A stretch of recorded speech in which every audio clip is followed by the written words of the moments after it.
Hello, everyone.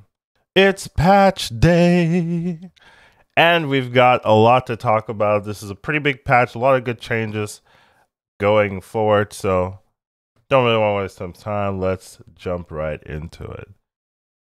So, Marvel Snap released their patch that we have been waiting for. This was a patch kind of hoping to fix a lot of issues in the game, some with the meta, some with the balance, some with the matchmaking. Um, and we'll kind of go through it and see what are the stuff they did address, what things look hopeful, and then things for the future. So first off, we do have the token shop updates. So this kind of happened part way in the last patch where they split the Series 3 and Series 4, 5, and other archetypes, I guess, into their own group. So now you had to only get one Series 3 per turn. You couldn't buy it anymore. And you could only buy Series 4, Series 5, or variants or other purchases through the token shop. Well, now they're going to split it even further. Now, anytime there's a new Series 5 being released, it will immediately be in its own separate shop system that you can just purchase. So now you don't have to like wait for the new release, wait for the reset. Well, you might have to wait for the reset, but you'll be able to guarantee, okay, I'm going to be able to purchase a new card instantly. So that's really good. Ultimate variants are also in their own shop because some people like myself never bought an ultimate variant. It's like too expensive. 5,000 tokens to me seems very expensive. So, but some people do like it. So it's going to be in their own separate shop as well if you want to get those. So that's nice because the people that like it will be happy. The people that don't like it also will be happy because they don't have to deal with it anymore. And then the Series 4, Series 5 cards are now also in their own separate system. This makes sense where now you just have to pick and choose which ones you're going to search for. It should be pretty quick to find the card you're looking for because there's not that many Series 4, Series 5 cards, around like 20 to 30. So I'm making that number up, by the way. It might actually be less or more, but around that number. And it shouldn't take too long if you're cycling every 8 hours. It should take, less than half a month or so to see every single card. So it's definitely going to be a lot easier to get the card you want, especially since you're not going to be getting any variants to clog up the system nowadays. So this is definitely a good change for everybody. The only change was bad is like the old change where you were only restricted to one Series 3 card per month, right? I was pushing for 2 a month, but either way, that's like the only like downside of the system. Giving you more selection and more choices is generally going to be a plus. So that's what we have there. We do have game board updates. So there's just new Arden FX. Haven't seen it. Maybe it's cool, maybe it's not. And then we also have the series drops. Now the series drops are active. So if you've updated the game, so Ghost, Stature, Modork, Shuri, Baz, Valkyrie, Super Skrull, Black Panther. Those Series 4 to Series 3 have a lot of really important cards, so there's definitely probably something that you want from the Series 4 to Series 3 drop, so that's something to look out for if you are interested in those cards. So that's pretty cool. Now let's go general updates. This first one is actually really important for me, hopefully. So players that reach infinite rank will only match against other infinite rank players. I guess this is important for everybody, but particularly me. I'm hoping that it means I can't get bots, but I haven't played the update yet, right? So I have to check and check back with you guys soon. Come on, Collins, and see whether it's better for me or not. I'm really hoping it's better for me because that'll be a big deal. If it does work, how it sounds like it should, where it means that you can only get infinite players if you're an infinite player. Well, then I'll be a big fan of the system. I think it'll make it easier for everyone really that's trying to climb, and it'll make the infinite experience more fun instead of just getting nonstop bot territory. So this is a big one for me. This is really what I'm focused on. This is like the most important change for me particularly, and we'll have to see how it actually plays out. All right, next up, when you tap on a card, you get more details. So that's good. Generally, more information, I would say, is good for players. And when inspecting cards in game, you can now flip them to see the card back in full detail. So some of you like the cards back, especially the one this season is pretty good. So being able to see the full card back if you want to is generally a plus. And then after roughly 10 hours of gameplay, players will stop earning Season Pass XP for the remainder of the day. So I'm pretty sure this is trying to address the Agatha grind system that people have. They just play Agatha and Agatha plays itself, so they don't have to do much, so they can just set Agatha to just play itself non-stop, and it's, you know, it's not really fair, right? They're just grinding season XP permanently non-stop 24 hours a day, and they just get a ton of season XP from that. So this is trying to stop the edge case, right? Like 10 hours of gameplay per day is a lot, and almost no one playing normally will hit that cap. So it's really just trying to address the people that are using farming bots nonstop to grind season XP, because that can give you credits and caches and variants and stuff like that. So I think that's fine, right? Like it affects no one. Well, it affects people who grind on bots, but anyone else doesn't affect at all. So this is not a problem. I wouldn't worry about this at all. And then collection track level has been extended. So Kraken Null's happy, and that other one guy who hit the cap is happy. But I do think more people are going to be getting near there. I'm only like 4,000 collection level, so obviously I'm nowhere close to the collection level cap. But there are some people, especially paying players, that have grinded a lot, paid a lot, and are close to the cap. So this helps them for sure. And then new audio. I mean, we don't care about this. Let's be honest. We we don't care about the audio too much. But balance updates we do care about, right? In the wake of the last balance changes, we saw the metagame settle into a much healthier shape than it had been before. I do agree with that. The metagame was healthier. We were still too shallow with our adjustments to the Shuri Taskmaster deck. Shuri Taskmaster is still like top tier, even with the changes, I would say. And then Lockjaw Leech Changes. So this is an interesting one. They haven't talked about Lockjaw Leech. They really just talked about Thanos. But I do think Lockjaw was probably the issue. Though Thanos is really good, but Lockjaw really helped Thanos in what it wanted to do. And they have remained solid contender. Today, change aims to put both of these decks off their top clear spots. Also, Shuri Taskmaster, the metagame, is looking healthier in our internal metrics. So they just think those two particular decks, which is Shuri and Thanos, right? Those are the two really ones. It's funny. It's still the same. But let's look at the changes, right? These are really important. So Shuri, previously 2/2, 4/2, on reveal, double the power of the next card you play. Now it's on reveal, double. If you play your next card here, double its power. So this was kind of something that people have been trying to balance, right? This is a suggestion that the community has suggested, and it looks like Second Note tried it out and thought it was okay enough, had enough counterplay to put it in the game. So they do have some developers' comments, which I always love to have an insight of what the developers thinking. We consider a number of changes to Shuri, but they all tended to ruin her current decks. So they didn't want to make a new card, right? Like, here, Shuri, we've changed everything. It's now a new card. You have to play her differently. They didn't want to do that. They wanted you to be still able to play very similar decks that you already had. But some, they didn't do that very well. And then some even theoretically risk making a new monster. So some of the changes they had suggested made her stronger in a different way. They didn't want to do that. So when you're balancing a problematically strong card, they want to make a change that might seem small, but is expected to be impactful and adds more counterplay, right? Essentially, all this does is adds more counterplay.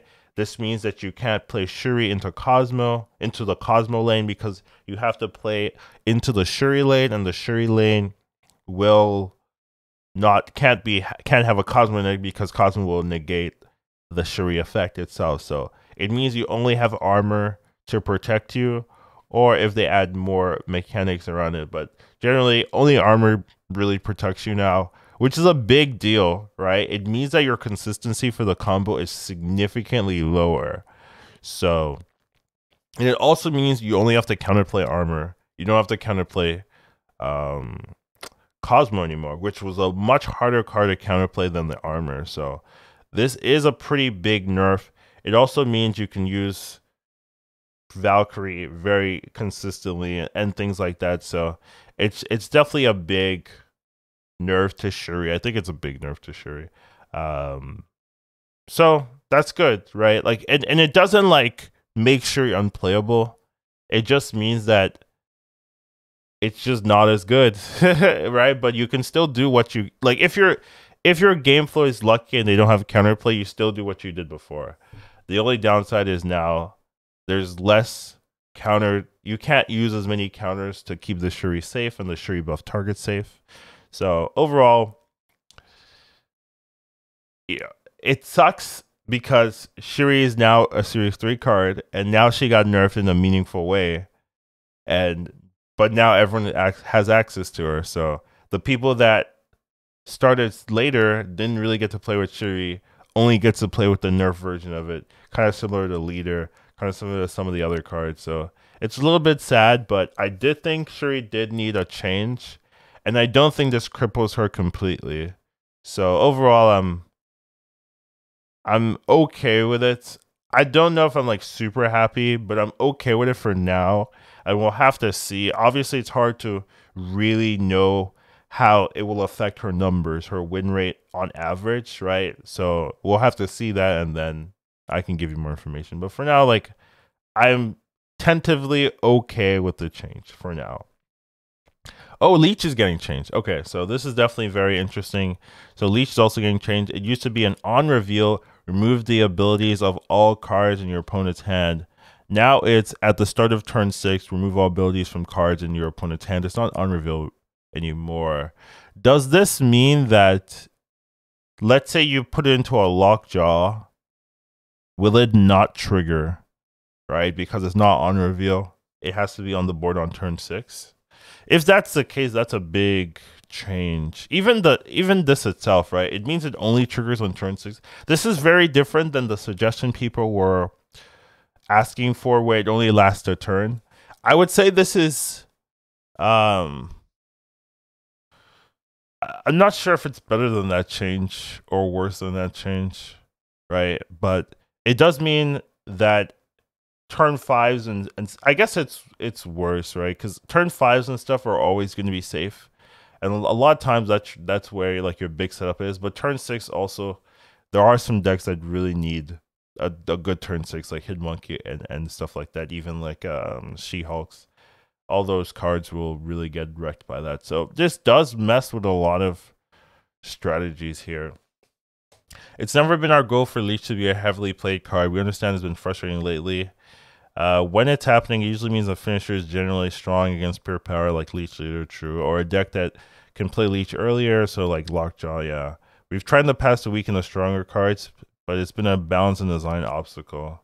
Okay, so they've tried to just balance, not with Leech in the picture, but it's been hard to balance those cards. So we've decided to remove the early Leech from the equation. So Leech is now not going to be early. But the question is, does it mean that Leech has to be on the board on turn 6? That's my question here.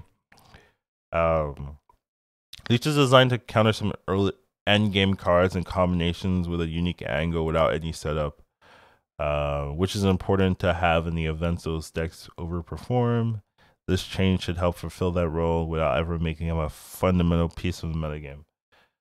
Yeah, I mean, this is a big Leech nerf, which I think a lot of people are going to be happy about overall, because people found Leech very frustrating. It does mean that turn 6s are going to be a little bit weaker. The thing though is, like, it means like Infinite is going to be a very nice, like, if this card still sees play, essentially you can always like tech in an Infinite and have that consistency, knowing that, oh, if they Leech me, My internet is 20 power for free. So there's definitely some upsides for it always being turn 6 instead of being like one turn or something like that. So an interesting change. Especially because what happened a lot is people will like time stone into Leech early, right? So you're not really going to be able to do that kind of thing much anymore. So it's definitely a big nerf to Leech, but I'm not like Leech has been very strong for a long time, so I don't hate this change overall. So we'll just see. Yeah, we'll see. I don't think people are going to be like, oh my god, they killed my Leech. Like I don't really see that happening. So yeah, Lockjaw's also getting changed. This is pretty interesting.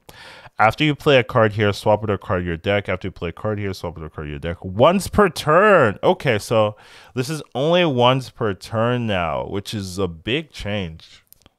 Wow, that's a big change. I wonder how many decks are really gonna affect it. Like Thanos gets hit.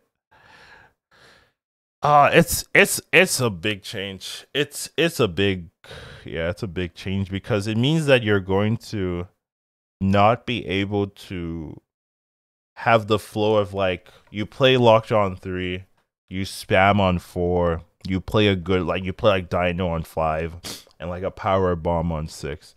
Right? Now you're going to have to play Lockjaw on 3, play something in a 3 on 4, play a 1 and a 4 on 5, and like play a 1 and a 5 on 6. And that's a lot harder of a cadence to follow, so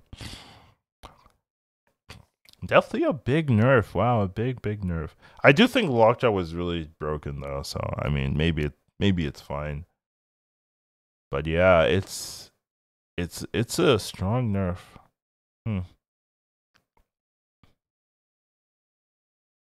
I mean, I wonder if people are still gonna play a lot of Lockjaw then. This is a strong nerf. This is a big nerf. Okay. I mean, Lockjaw wasn't a lot of decks, especially it wasn't a lot of Thanos decks. I don't know if it's a lot of decks. It's been a lot of Thanos decks. So we'll see how it works. I think the regular Lockjaw feels this a little bit less. I will say that it means that it's going to be hard to.